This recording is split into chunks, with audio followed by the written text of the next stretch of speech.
polêmicas, existem dúvidas, e a pergunta que ficou a semana passada é intrigante e nos deixou de cabelo em pé e preocupados, e é ela que nós vamos colocar na mira da verdade. Professor Leandro Quadros. Vamos lá, Tito. A pergunta é a seguinte: negar a reencarnação não seria o mesmo que negar a Bíblia Sagrada? Vejam Jeremias 1, versículo 5, por exemplo, e também Mateus 11, 13 e 14. Estes textos falam de reencarnação ou não? Quem perguntou isso, professor, foi o Pedro Henrique, de Curitiba, e ele fez essa pergunta por telefone a semana passada. Pedro Henrique. Professor, como é que fica essa situação da reencarnação? Eu li aqui no início do programa, além desse texto de Mateus, falei um pouquinho também de São João, onde fala de Nicodemos ali. Isso mesmo, ali em João capítulo 3. Isso, 3 professor. a 5. Explica pra gente aí um pouquinho sobre a reencarnação. Claro, vai ser uma satisfação. Essa doutrina, ela não é uma doutrina bíblica. Nós temos que prestar atenção numa coisa. A Bíblia só menciona o termo ressurreição e a doutrina da ressurreição como a solução de Deus para o problema chamado morte. Por exemplo, se você abrir aqui em 1 Tessalonicenses 4, 16, aqui afirma o seguinte: porquanto o Senhor mesmo, dada a sua palavra de ordem, ouvida a voz do arcanjo e ressoada a trombeta de Deus, descerá dos céus e os mortos em Cristo ressuscitarão primeiro. Aqui não fala que os mortos em Cristo reencarnarão primeiro. As palavras gregas para ressurreição na Bíblia, Tito, elas não dão a ideia de reencarnação. Allan Kardec disse, no livro Evangelho segundo o Espiritismo, também no livro O Céu e o Inferno, ele afirma, por exemplo, que reencarnação é um outro nome para a ressurreição. Isso aí, biblicamente, é uma aberração, porque a palavra ressurreição no grego significa ressurgir. Então a Bíblia apresenta a solução de Deus para a morte, a ressurreição. Quando Cristo voltar, afirma esse texto, ele vai dar a palavra de ordem para os mortos ressurgirem, ressuscitarem, e o fôlego de vida de Deus, que é o Espírito, vai entrar no corpo da pessoa para que ela possa ressurgir novamente. E o querido telespectador pode acompanhar também 1 Coríntios 15. Ali Paulo está fazendo uma apologia, uma defesa à doutrina da ressurreição. Essa ideia não tem na Bíblia. Agora, por que alguns textos são usados a favor da reencarnação? Isso porque alguns de nós temos a tendência, muitas vezes, a estudarmos a Bíblia de qualquer jeito. Nós não podemos fazer assim. A Bíblia, queridos amigos, ela tem, assim, particularidades na sua interpretação. E um dos conceitos principais bíblicos é o de que, para você interpretar a Bíblia, você tem que permitir que ela se explique.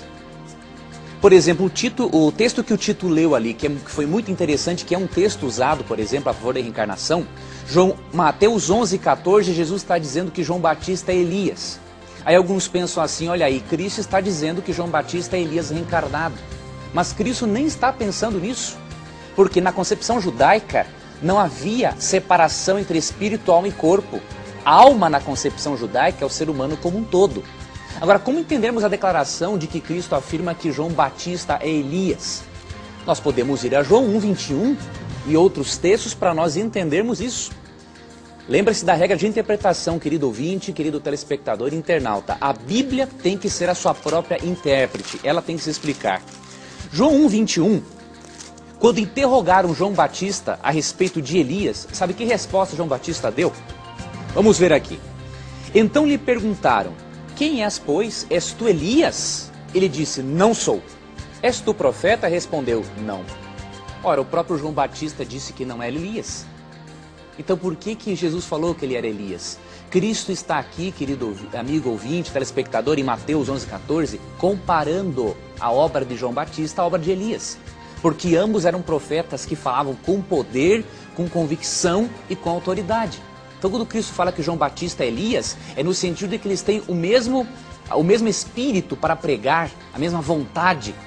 Porque o próprio João Batista aqui afirma que ele não era Elias. E agora a evidência mais forte de todas está em 2 Reis capítulo 2. Esse texto aqui por si só já bastaria para responder essa pergunta. Do verso 1 até o verso 18 você pode ler, 2 Reis capítulo 2. Mas eu vou aqui ler só alguns textos para você. 2 Reis capítulo 2, né? 2 Reis capítulo 2, esse texto é muito importante. Se a pessoa ler do verso 1 ao 18 já esclarece tudo. Mas eu vou ler aqui alguns versos. A partir do verso 9. Havendo eles passado, Elias disse a Eliseu: pede-me o que queres que eu te faça antes que eu seja tomado de ti. Disse Eliseu: peço-te que me des por herança a porção dobrada do teu espírito. Porção dobrada do Espírito Santo, não é? Tornou-lhe Elias: dura coisa pediste. Todavia, se me vires quando for tomado de ti, assim te fará. Porém, se não me vires, não se fará. Indo eles, andando e falando, eis que um carro de fogo com cavalos de fogo os separou um do outro, e Elias subiu ao céu num redemoinho. Como é que João Batista ia ser Elias encarnado se Elias não morreu? É uma pergunta que eu faço. Elias foi levado vivo para o céu, de acordo com 2 Reis, capítulo 2. Então ele nem morreu para poder reencarnar. Então nós não podemos pegar textos bíblicos e interpretar do jeito que nós achamos que tem que ser. Quando fala, por exemplo, do novo nascimento, lá em João capítulo 3, versos 3 a 5, Cristo fala que é todo aquele que não nascer de novo não pode herdar o reino dos céus. Allan Kardec interpreta isso como reencarnação, mas na verdade quando você lê João 3, verso 5, ali é dito que nós temos que nascer da água e do Espírito.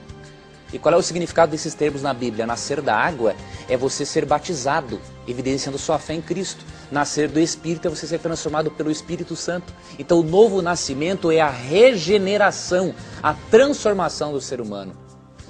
E não podemos confundir regeneração com reencarnação, porque não tem nada a ver. E o último texto do nosso telespectador está em Jeremias 1,5.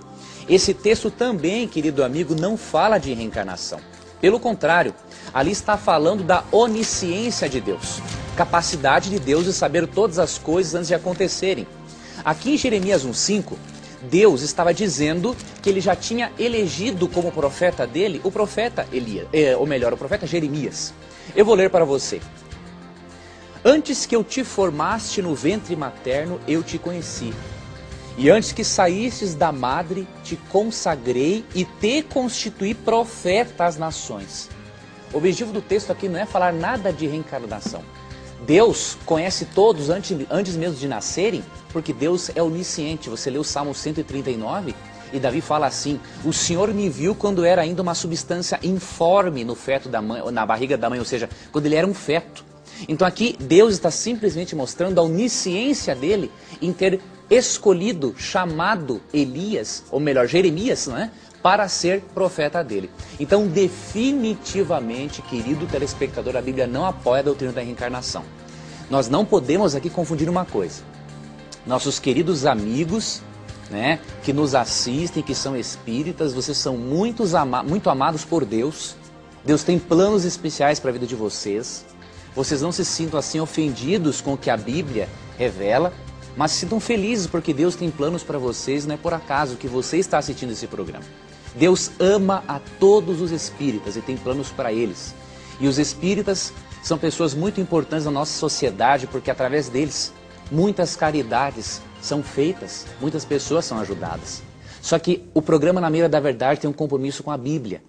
E mesmo nós amando vocês e admirando muito o trabalho de vocês, nós precisamos mostrar que, biblicamente, a reencarnação não existe. A solução de Deus para a morte é a doutrina da ressurreição.